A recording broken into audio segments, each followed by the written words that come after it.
Ladies and gentlemen, presenting the Professor Greg Dooley and the pundit Steve Clarke. Men, take the mic.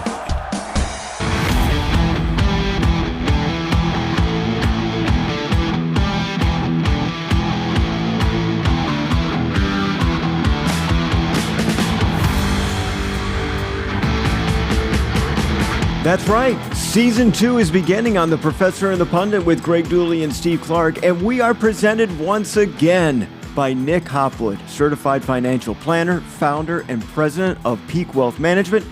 Retire with confidence. First thing off, glad to be starting Season 2 on the heels of the beginning of the football season, but really glad for Nick to take a chance on us and be able to support us throughout this season number 2. I don't think we could have done it without him, Steve. It means so much. And if you've been thinking about reaching out to Nick and you have some money you want to invest or just want to talk to somebody about the whole idea to do some planning, we really encourage you to reach out to Nick Hopwood. He's a wonderful dude. He's a big Michigan guy. And you're going to be hearing more about him during Season 2 and probably some new cuts with Nick and things like that. So I'm looking forward to it. The first thing that we probably have to talk about is Jim Harbaugh.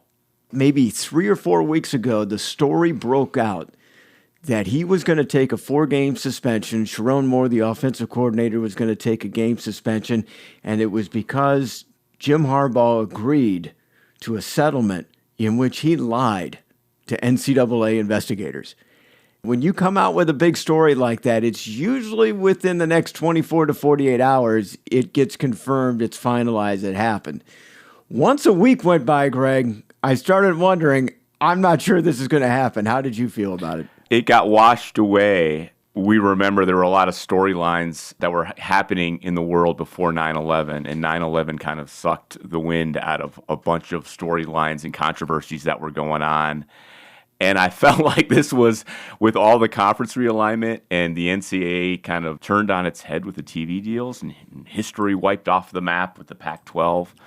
Oh, wait, we still don't have any resolution on the Harbaugh thing. None. So I literally texted Steve an hour before this new news broke. But you're asking me about what I felt before. I actually was thinking the NCAA was reading the room that Michigan and this whole suspension idea was a joke, a laughingstock, again, everywhere except for in East Lansing. Everyone else in the country, and of course in Ann Arbor, was like, this is such a joke. And I was half wondering, again, with all of the things going on, that they would see this Jim Harbaugh thing as this minor thing and maybe go, okay, we're just going to suspend him for a game and get it off. But no, it went another way. Can you break down? So what exactly did they say? I think the big thing is that Jim Harbaugh was not going to admit that he lied. So in other words, this whole notion, just to be clear, they basically said no deal. There is no deal. There is no deal. And they actually have someone speaking on behalf of the NCAA speaking on this. The University of Michigan and Jim Harbaugh saying, I'm not agreeing to this. My assumption is the leaks were true, that there was a settlement. It reached in principle. But when push came to shove, with whatever had to happen, which perhaps involved Jim Harbaugh saying, doing, signing something, he wouldn't do it. So there was some line that was going to be crossed. I think it's a deal where Jim Harbaugh didn't do something, and you see it all the time in the court system with regular people who are accused of something. They're not going to take the easy plea because they firmly believe in their heart that they didn't, and there's no way that they're going to admit wrongdoing. So if Jim Harbaugh is that way and feels that he didn't mislead investigators or lie to investigators, he's not going to sign something that said he did. He was not going to sign a piece of paper just to make it go away. Some of us would. Some of us would just go, fine. Right. You call me a liar. You haven't met Jim Harbaugh. He is not doing man that. of principle. In everything he says and does. Whether you like him or don't like him, he is a man of principle. We all think we're men of principle, Steve. Okay. If there's a dial, he's 11. Okay, I'm a principled. I walk the walk. I walk the talk. This is how my religious beliefs are. This is what I think is important. This is what I think a good person does. That's him. And again, he rubs people the wrong way. The fact that the NCAA apparently has told Michigan that they can't say anything, or Michigan's lawyers can't say anything. Tom Mars, the Michigan-friendly lawyer on Twitter has basically he blasted the NCAA about this. But 2 people from the NCAA came out and made statements about the situation right now. Right. So the NCAA can talk about it, who's a complete joke right now. But Michigan can't comment? It's so strange. It's just, in what world does that go on? It's a very good point. Yeah. When I look at all cases, 2 things either seem to have happened. Everybody denies it and gets away with it. Or in the case of Tennessee, you could admit to taking millions of dollars to scores of athletes, but as long as you admit it, the punishment is not severe. But if you are alleged to have misled, you better have the proof, because isn't it the same kangaroo court who's judging everything that are the ones that have filed the charges? And it's like relativism that you use with Tennessee. Like, you hate to go there, which is, how can you do this when you do that to them? But you kind of have to in this situation, because you have to look at those examples in those situations and kind of compare them and look at what's going on. It's nuts, Steve. There's academic fraud in North Carolina. There's Kansas. There's LSU. There's Arizona. Are they unfairly picking out Michigan? I don't know if they've got Michigan as a target on their back. I'm not willing to go that far on it. But I think there's probably some lawyers that say, hey, look at all these different cases. You just might as well deny it, because you probably got a good chance of winning. Yeah, and if there's more to the story, then NCAA say it. Say what you specifically, what happened, and tell the public. Well, that's not going to happen now until 2024. Okay. So here's a couple of other things that are probably not going to happen until 2024. A new contract for Jim Harbaugh. Okay. It's probably not going to happen until 2024. I disagree with that. How is he being compensated right now? Is he under contract at all at the moment? Yeah, he's getting what he got the previous year. So given this, I think you do have to get Jim Harbaugh or attempt to sign him to a contract right now and just say, whatever happens, happens. Well, that goes into a different argument, because if this was a settlement for a 4-game suspension, and this is something that both sides can either feel good about or both sides feel bad about it, therefore it's somewhere in the middle. What happens to Michigan and Jim Harbaugh if they lose out completely? Worst case scenario for Jim Harbaugh and Michigan. Could it end up being a show cause penalty? I don't know. I mean, could it make it he can't coach anywhere? Can't coach, okay. Yeah. It's a big mess. I don't think there's going to be a contract signed until all of this is cleared up. And I think Jim probably knows that, and he's willing to deal with it, because he's got a team that could possibly win the national championship this season. Which, to me, is almost more reason now for Ward Manuel and President Ono to get in there. And it's a vibe right now going on with this team. And now's the time to see, look, Coach, we're happy, you're happy. Maybe there's some scenarios. Obviously, if there's a show cause, maybe there's a clause in there. But try to sign him for a few years, because otherwise I think we're almost certainly going to have this NFL dance at the end of the season again, which is going to be tough to take. Exactly. I mean, that'd be 3 straight years. You don't need it. Recruiting doesn't need it. The Michigan fan base doesn't need it. The Michigan coaching staff doesn't need it. But I think it affects recruiting in a way, although they're recruiting fantastic for 2024 and early good signs in 2025. What's being decided right now is this is all going away. It's not going to be looming over their heads for the course of the 2023 season. They could move on, escape it, and kick the can down the road until the offseason. I think it's good for Michigan this season that he's going to be there and they have the continuity and they're not doing something weird where Harbaugh's leading from afar. And I tell you what, I don't care what the penalty is. Harbaugh's never going to sign something he doesn't feel or believe. I don't care what the penalty is. He will never do it. He won't do it.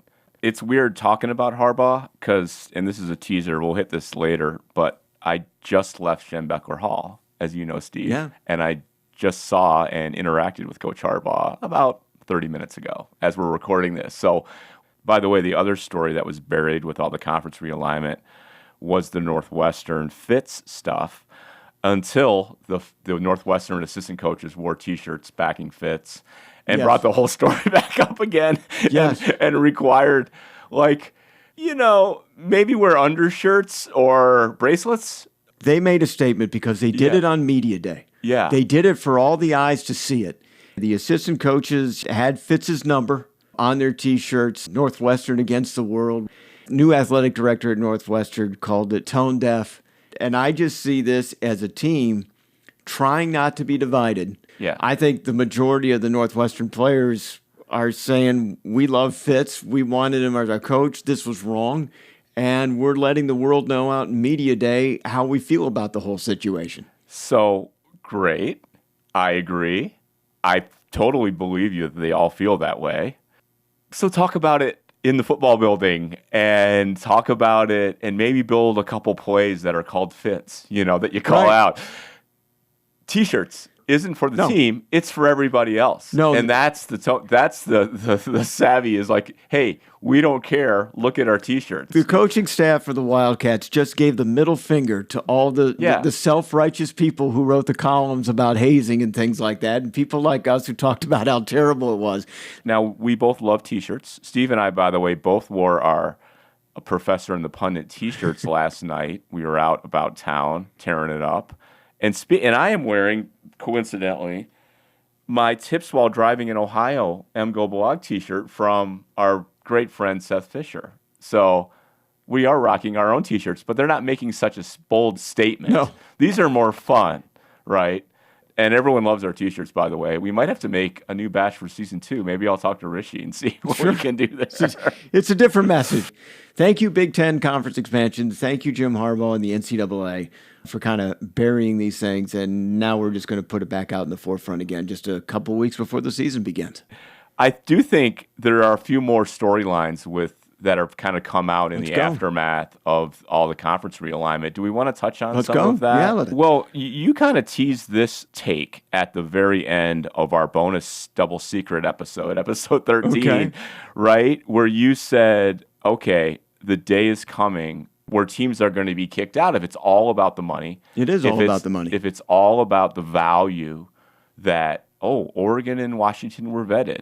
A dollar was amount. By the way, that's what's going on with Cal and Stanford right now, is that there's a dollar amount being, maybe it was already vetted, maybe there's a rough idea of what it would be. Is it good enough or not? It's the resistance from the ACC right now, from several teams, including obviously Florida State, because they see this as diluting the water and they're cut. Does it come the day when we go negotiate a contract? Let's talk about the Big Ten, where Rutgers or Northwestern or somebody like that is, you're clearly not holding up your value. Is it coming, Steve? I think it is coming, and I think it's not only coming in the Big Ten, but I think it will come to other conferences as well, or what's left of the other conferences as a major super conference is probably expected in the next 5 to 10 years. And quite clearly, we're heading towards an NFL model. When this negotiation for the new Big Ten contract was about, and I had mentioned that certain teams were vetted and a dollar amount was figured. I'm not sure that was actually done for each Big Ten school as it is, because everybody was sharing the same thing at this point. Nebraska got its full share. Rutgers has got its full share. They could pool all the numbers and divide it evenly into 14 ways and eventually into 16. They know the exact value of USC and UCLA because they figured that out when they made the offer and the invitations. And then they also thought about, hey, since it's going to be like a 6 or 7 year contract, let's figure out certain teams and let's figure out what those teams' dollars are worth.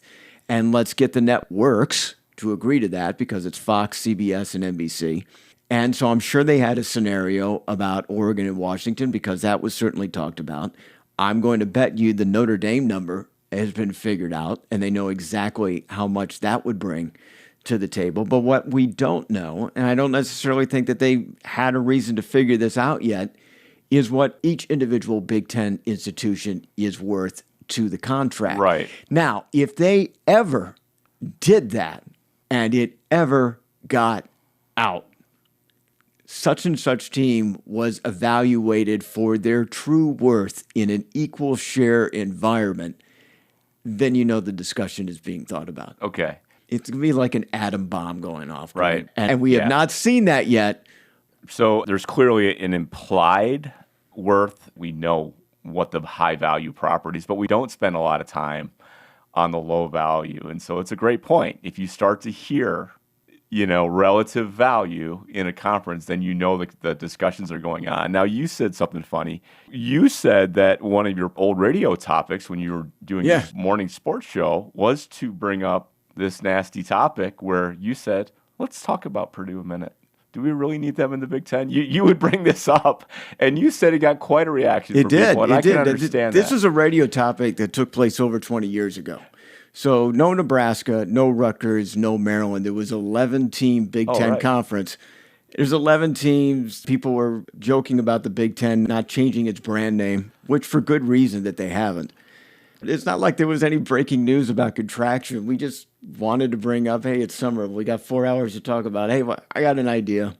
Which school should be kicked out of the Big Ten as opposed to which one should be invited to the Big Ten? Michigan State, Ohio. Oh, yeah. You know, Michigan State in an Ann Arbor audience would have flown over really well. But the odd amount of teams, not playing two on your football schedule, that now seems like such a joke now that we were upset at the time that there'd be two opponents that you wouldn't be playing in the Big Ten. Now it's going to be about 50%. But I led out there with maybe Minnesota. Right. And it's like Minnesota wasn't doing a whole lot in football. They weren't doing a whole lot in basketball. And I know there's the story, the Little Brown Jug, that is near and dear to your heart, and we're going to be talking about that in a little bit.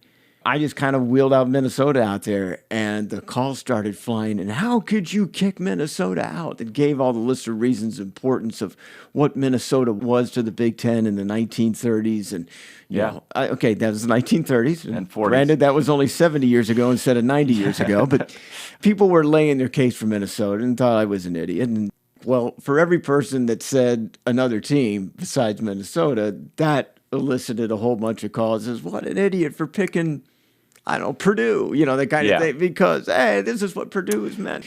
It lasted for hours, and it was a great conversation. I think it's going to be more relevant at some point, just like Vanderbilt is to the SEC.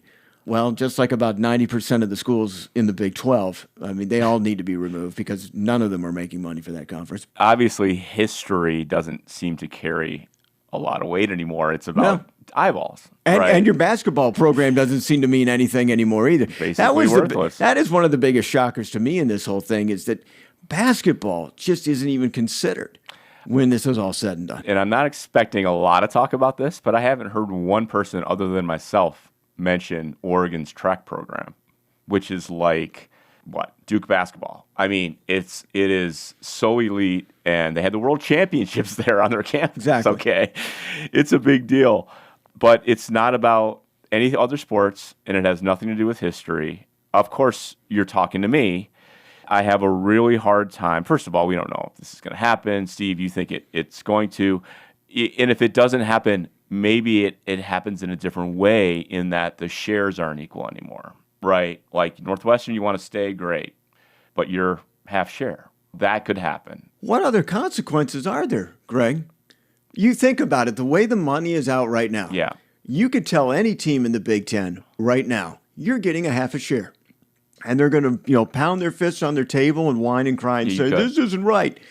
And what is their alternative? Where are they going to get that same amount of money from? Are they going to get an invitation from the SEC? No. Are they going to get an invitation from the Big 12? Maybe. They're taking everybody. Are they going to get an invitation from the Pac-12 to join them? Absolutely. The Pac-12 is willing to invite about anybody right now to increase their worth. But guess what? The maximum they're going to get is that half share that they're told. No, Oregon and Washington just came here for their half share. And they took a 50% pay raise to get in, and they're happy to have it. They're happy. Their fan bases are happy right now. But I can't leave this alone because I do think, to me, of course, the other sports matter. Okay, but not in this conversation, apparently. But they matter to me. Okay, fine. Put that aside. And obviously, the history does not matter. Okay, matters to me. And I will say, when you look at, so right now there are 6 original members of the Big Ten. The Big Ten Conference was originally 7 teams, but that included the University of Chicago, who did not want to be in this arms race of sports and stopped playing football in the 30s. 1939 was their last season, and then left the Big Ten completely in the 40s and made way for Michigan State later in 1953 was our first game of football. So you've got Northwestern, Illinois, the University of Chicago I mentioned, Purdue, Michigan, Minnesota, Wisconsin. I think I named them all. Mm-hmm. Okay. And it was Purdue's president who was really kind of the ringleader to get everyone together, first in 1895 and then when they signed it in 1896 to form the conference. That matters to me. Indiana and Iowa, kind of original members, but not really. They were added in 1899. Okay, and then you go along. Ohio State was not an original member. They were added in the teens. Michigan State, of course, 50s, and then we know the rest. So that does matter to me. And by the way, yeah, your callers who looked up the record books, and no team has dominated Michigan more ever, including Ohio State as of recently, than Minnesota dominated us in the 30s and 40s. And between us, our schools share 9 national championships in the 30s and 40s. We won half of them in a stretch from 1932 to 1949, okay? And so, like, there is history there. But yeah, so great. Greg, are you done? Yeah, I'm done. Okay, well, the TV network guy's like, thanks, Dooley. That's nice. That's nice. It was 90 years ago. Yeah, Thank you. Can we use Goodbye. that for a recording? Because that has nothing to do with our TV contract that we can on right now. Thank you very much. Purdue may have started things. They may have more basketball Big Ten championships than anybody. Right. They may be the only team in the Big Ten that has a winning record against every other single basketball team in the Big Ten. It doesn't matter. I know. No. But the people that can stop all of this or not do it, and they can be sentimental if they choose, are the university presidents and chancellors. Okay, same thing, different name for a leader at a school. If President Ono, who I'm efforting, Steve, is that a business? Yes, it is now. I'm efforting. Yes. I'm efforting President Ono to return to my history of college athletics class, and I want to ask him some of these questions, because ultimately it was their choice. They could have stopped this. And not only could the presidents have stopped, and I'm saying having Oregon and Washington in particular join us, and they could have perhaps helped preserve the Pac-12 since they were close to agreeing to a deal. Okay. But Oregon and Washington wanted to come. So if we would have denied them, we would have denied their wishes. So in this case, our presidents aren't necessarily the bad ones. We're just saying, okay, 2 strays showed up at our house and we took them in. We said, yeah. But they could have stopped it, and they can stop it. And I do wonder, in their heart of hearts, are the other sports, I know President Ono cares about the student athletes and the travel and all this stuff. Is it on their minds as all this wild stuff goes on? Was it probably a reason to add these teams? Because, I mean, there's still a lot of geography to cover, but was it actually a bonus that they saw that, okay, now we can add these 2 teams and have this kind of Western pod?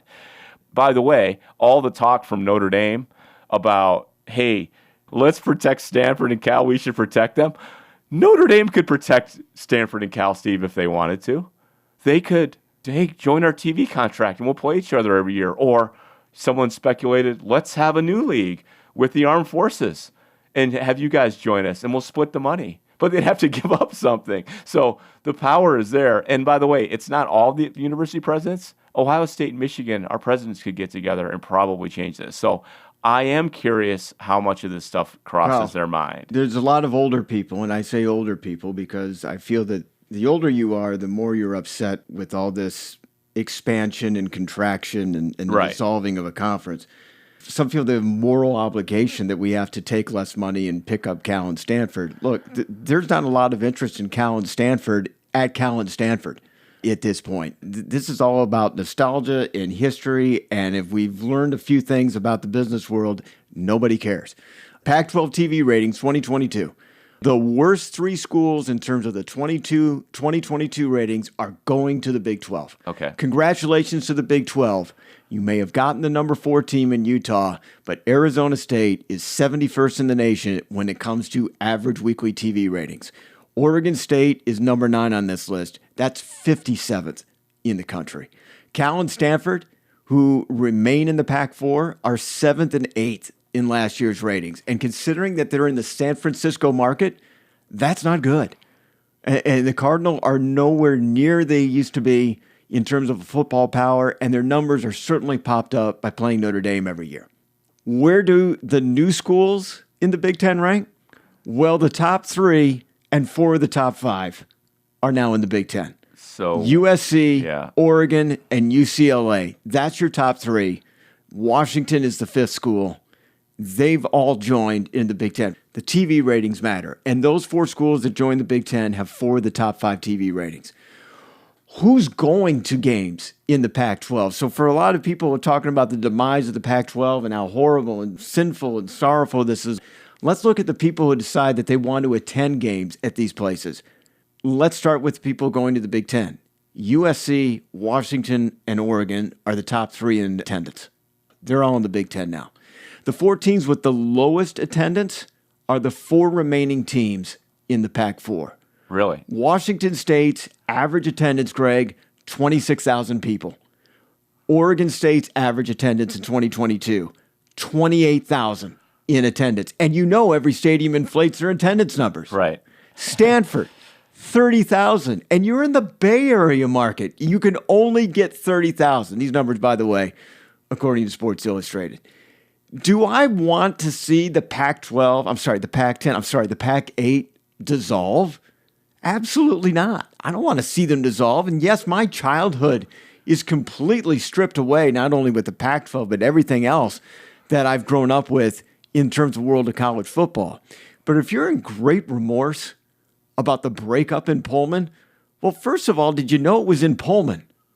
That's where Washington State plays. Right. And second, you're joining only about 26,000 locals in a 33,000-seat stadium for a team that hasn't been to a major bowl in 20 years. Guys, you're late for the funeral. It's already happened. They've already had their death scene a decade ago, 20 years ago.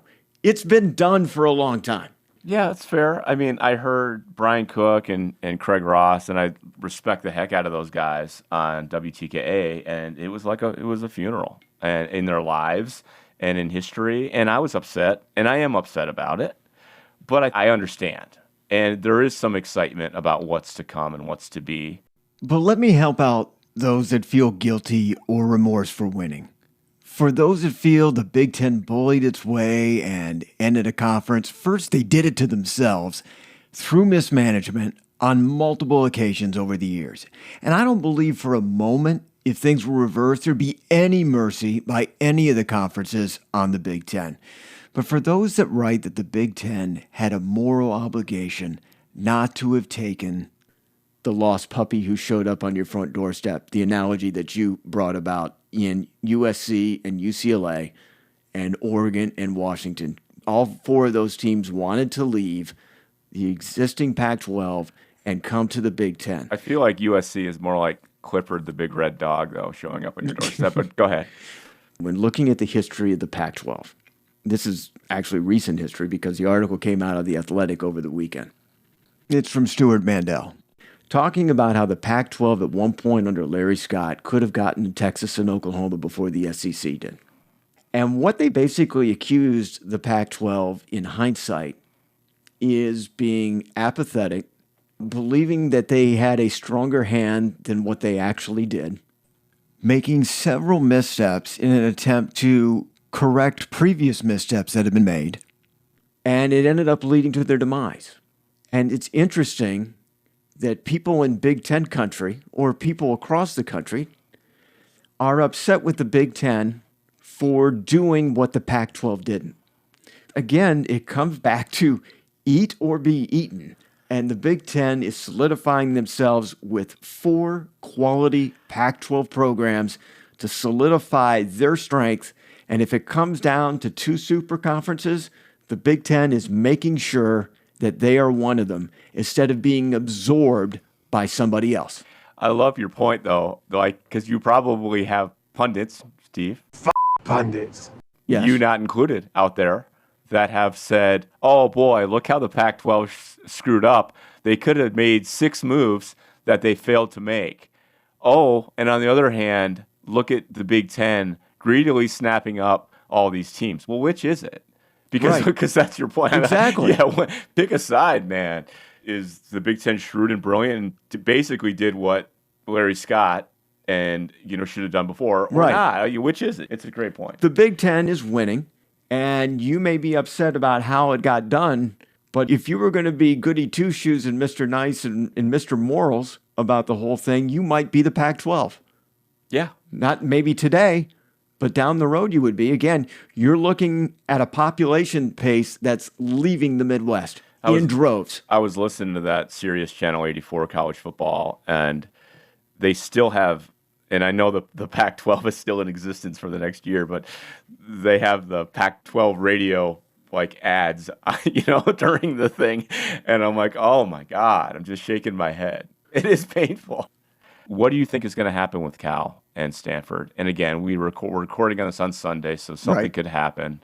The deal was the ACC was interested in perhaps getting Cal and Stanford. Why would they be interested in getting Cal Stanford? To get numbers, to solidify things. The more the better at this point, just so that you can stay alive. And they looked at it, and they needed 12 votes to be able to get this passed. They don't have 12 votes. There are 4 teams that do not want Cal and Stanford. The first one is obvious, Florida State. They're already crying about the money that they don't have going into it later. They don't want to divvy it up even further. They've double cried now. So there's North Carolina, there's North Carolina State, and the 4th team is Clemson. They're not interested. And as of right now, over this weekend, nobody's budging on it. If they can get one team to change their mind, that would be a 12th vote. Somehow Notre Dame has a vote in all this, which is kind of surprising. They only have to play half. And they're sure talking a lot. Oh, my God. They're sure talking a lot. Again, if they wanted to fix this with money, they could fix it. Notre Dame's advocating for it. Okay, great. But, they're getting their own separate deal that's away from the ACC, and yet they're influencing the ACC. There's been so much talk about Notre Dame as well, and I'm just getting more pissed off. But they're not joining a conference. There's no reason. The system is accommodating them. They're going to get plenty of money from their TV contract.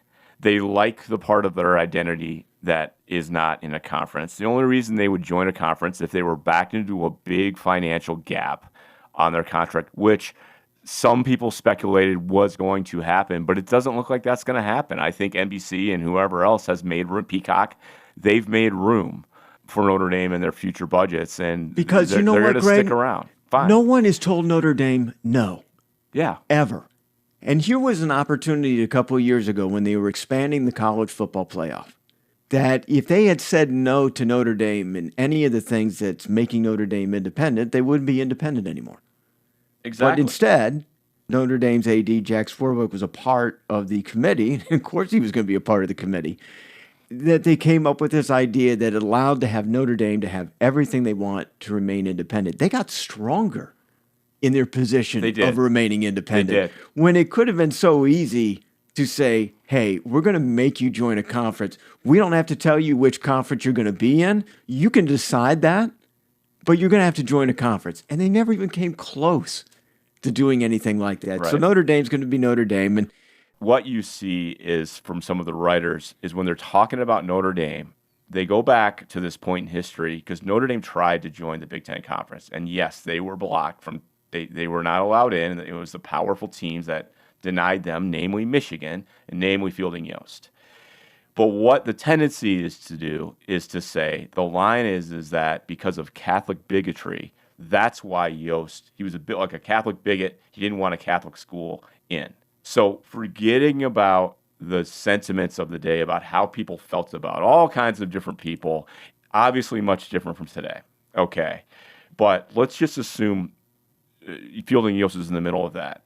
I can tell you, and I assure you, as someone who's studied this man, and I've read the great books by John Crick, including Natural Enemies, where he broke this down, it wasn't bigotry that Fielding Yost, it wasn't because he was a bigot. He hated Knute Rockne. Maybe he was jealous.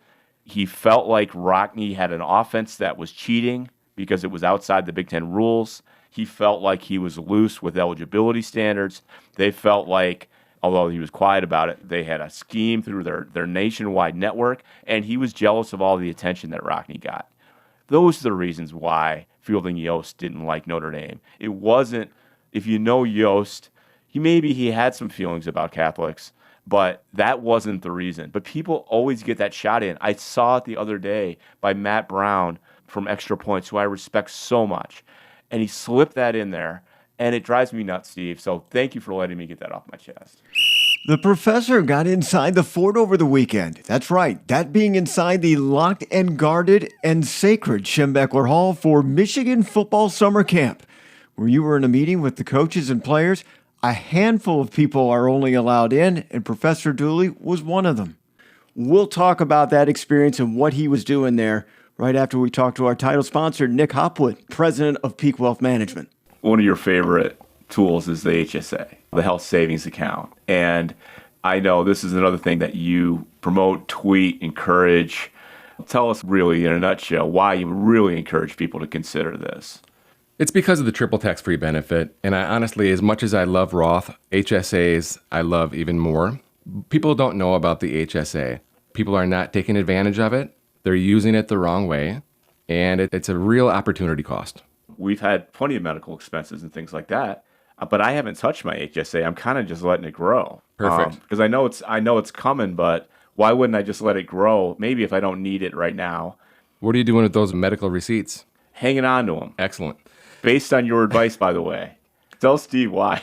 All right, Steve. So here's what a lot of people do when they're misutilizing their HSA.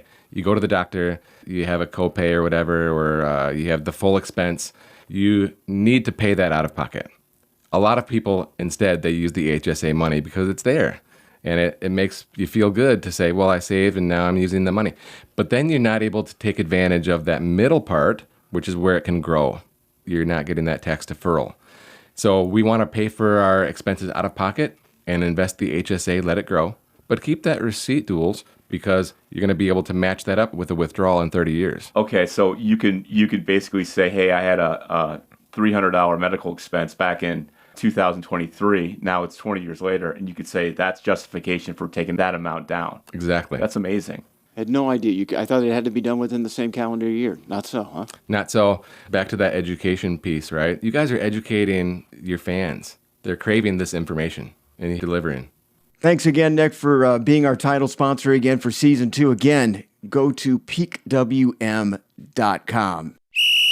Now, Greg, we've been hanging tight on this. I've been really, really excited to bring this up because this is a special moment for the professor. You got inside Michigan football camp prior to the 2023 season and addressed the team today. We are both lucky guys for the access and exposure to this team over the years. This was a different level. So I've offered to the football team through media relations to speak to the team before about things like the Little Brown Jug. And this year I was asked, and I did it today, to come in. The team has a day where before practice they focus on a particular team, and they have a Minnesota day, and I was asked to come in and give 20 minutes on the Little Brown Jug. And I also got to sit in the team meeting for an hour, which was fascinating. Yes, everyone was there, all the coaches, all the assistants, much of the support staff, and obviously all the players. And it was sweet. And what a thrill. And it's just something I love to do is speak. I mean, it led to my new career, which is teaching the history of college athletics and 2 other courses. And yes, if you're wondering, they brought the original jug out, and it was there in the team room and the whole thing. So it was awesome. What is the biggest misconception that the general public thinks they know about the history and the story of the Little Brown Jug that is incorrect? Sure, there's a couple things. That number one, that Michigan bought the jug because they thought Minnesota was going to poison the water. So that's why we bought a jug in the first place. No, Minnesota makes great jugs, and we knew that, and we bought a water jug when we got there. That's number one. So there were these little things to inflate the story. The biggest one is that for some reason, Yost was mad or concerned that we left the jug in Minnesota and wanted it back. Therefore, Michigan wants it, we got it, you got to come win it. That whole story is a myth, unfortunately. And that never happened. It's very much more of Minnesota found our jug in our locker room a day or two after the game. They painted it. They actually hung it in the athletic director's office. I have a photo of it. And when we came back 6 years later in 1909, they said, look, we have your jug from 1903. What a great game. How about the winner takes it home? And that's how the story really started. Gotcha. Okay? Yeah. And I told the players that. And I got to tell all the coaches that. And some people don't like that. Like, it's a little less sexy, the origin story. And I got to tell them there's a story in 1931. The jug disappeared from the athletic campus. It was stolen by somebody. Which campus? It was at Michigan. In 1931, it was in our trophy case, which was in the administration building. Now it's the Hartwig building. It's right by the Academic Center and right on State Street. It disappeared in the summer. And a couple months later, right before we were about to play, a jug showed up at a gas station outside of town. In fact, I passed it on the way to the studio. It's a split-level gas station right where Washtenaw, town and stadium split. And the building is still there. But I showed the photo from 1931. Jim Harbaugh himself yelled out, "That's the Bear Claw coffee." And he's right. It is today. So that used to be a gas station is now, if you know Ann Arbor, most of you do listening, it's the split-level Bear Claw coffee with two sides where you can pull around and pull up. That used to be a gas station, and that's where the jug. But Harbaugh interrupted the speech awesomely and said, "That's the Bear Claw coffee." And I go, "Very good, coach. You got it." I couldn't believe it. Like, he knew it from the old photo. It was wild. So good for him. Lloyd Carr was big on the jug. He story. was. Now, and Jug was, is one of the ones. He's one of the ones who kind of recited some of the old. Yeah, these old I know. stories. I know. But he would quiz his football players occasionally to stand up and tell the Jug story and then chastise them when they were wrong. He actually did that to me. A rare appearance on the morning show, a live show that I was doing at TKA, 20-some years ago. And he actually quizzed me, and I told the story, and I thought I nailed it. And he told me I was wrong on one particular aspect. And the thing was, I said, when the jug was lost, and I said, we called them up and we wanted the jug back, which, of course, you're just telling me is part of the myth. He says, "You're wrong. They didn't call. They wrote a letter." Which, and more likely, by the way, it probably would have been a telegraph or a telegram back then. But who cares? Is there anything else you could share? It was really cool. So I know you've been sworn to secrecy on really, many well, things. What's funny is no one said anything, but it's implied. They obviously talked team business, things like team leadership. Harbaugh pointed out some things that he liked with the team. It was very positive, very enthusiastic group. Yeah, and I know that's not really exciting, but yeah, there was stuff that said, and I got to see a lot of people that were in my class that from the football team that were there came up and said hi, and it was really cool. Obviously, I'm very impressed with these. Some of the assistant coaches spoke and talked a little bit about Minnesota and some other things, and it was fantastic. You have to wonder going into these things, did you find things to be very, very structured up to the minute, or did you find things that were sort of spontaneous and loose? It was incredibly businesslike with a feeling of a brotherhood. Like it was businesslike and rapidly paced, but that didn't mean that you couldn't raise your hand and ask a question. And there are buzzwords that I don't know, like, what was it? Pee-wee's Playhouse, if you said the magic word, everyone went nuts. Yeah. So, perfect example. In the middle of my presentation, I showed a picture of Gerald Ford. The place went nuts. Like, Gerald Ford! And they all screamed. And so... And you were taken aback. No, I thought it was great. I go, yes, indeed, that's Gerald Ford. And by the way, I had showed a picture of Fielding H. Yost, and I go, do you guys know who this guy is? And everybody said, that's Yost. So I was happy to hear that. They had some lighter moments mixed in with a very, very business, like a good meeting. Like, we're getting business done here. The student athletes had notepads out, taking notes, everyone paying attention, no one gazing. I don't know if they're allowed to have their phones, but I didn't see anyone jacking around with their phones. Very businesslike, but in a good way. So that was my impression. It was very impressive. I hope you've been enjoying our first episode of Season 2 of The Professor and the Pundit. If you've been listening, on and off the past few weeks, you've certainly missed some good guests. You want to go back and check it out and make it easier on yourself by just subscribing to our podcast. And you can follow us depending on where you get them. Some have automatic downloads. Others give you notifications with links. It all helps us out. And, of course, it certainly would help us out if you give Nick Hopwood at Peak Wealth Management a call and certainly an investigation into that about how he's going to be able to manage your retirement and make you feel quite at ease about the rest of your life. Don't forget to comment on any of the podcasts too. We may actually mention them on the air, and we certainly appreciate any 5-star ratings that you might be able to give us as well. Can I add to that, Steve? If you like our show and you have like-minded friends, tell them about it. We've been growing steadily, and that's because of you guys telling your friends and sharing it. And please continue to do that. We really appreciate it. It's like a hockey stick right now looking at that graph, so that's pretty cool. A little flat at the beginning, and it's starting to move up at a 45-degree angle like a hockey stick. Certainly appreciate that, and we will be back next week with another episode. But until then, remember Michigan football, back-to-back Big Ten champs looking to make it 3 in a row. Go Blue, Greg. Go Blue.